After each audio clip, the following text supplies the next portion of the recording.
Welcome. Today we're going to get into one of my most favorite things to teach, and that is nothing you do can change your righteous status.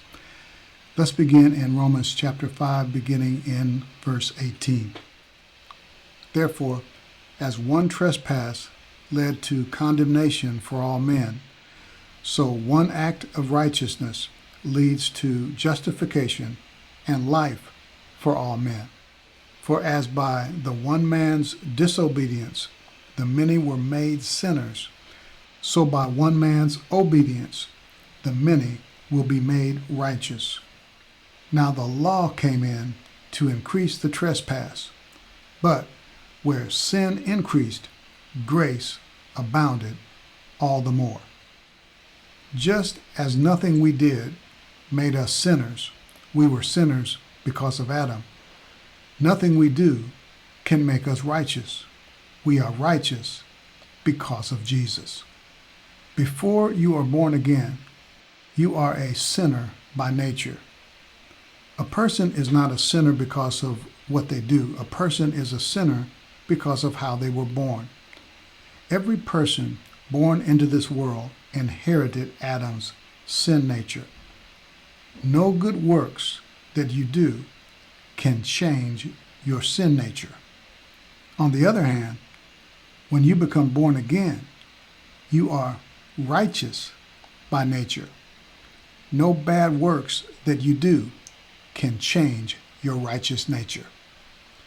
One act made us sinners, and one act made us righteous. Because of Adam's disobedience, we were made sinners. When we were sinners, no good thing you do could change your sinner status. Your goodness couldn't change your badness. But because of Jesus' obedience, we were made righteous. Your badness can't change your goodness. If some bad thing you did could change your righteous status, that would make what Adam did more powerful than what Jesus did.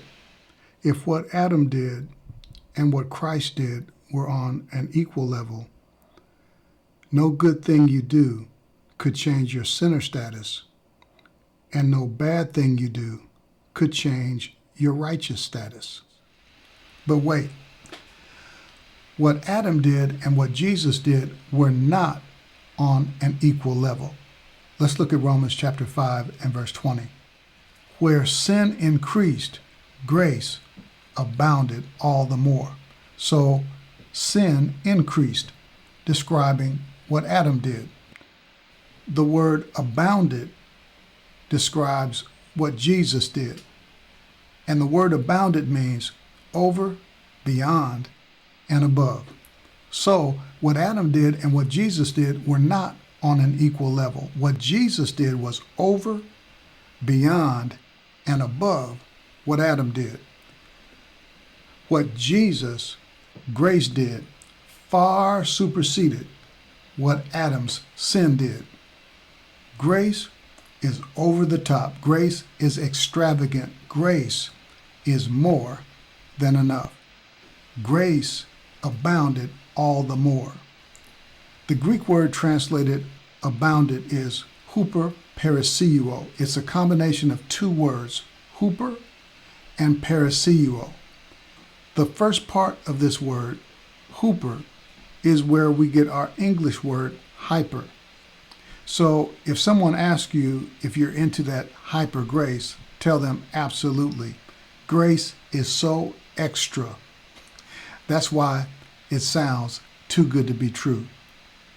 If something sounds too good to be true, it's probably the gospel. The gospel is over the top good news.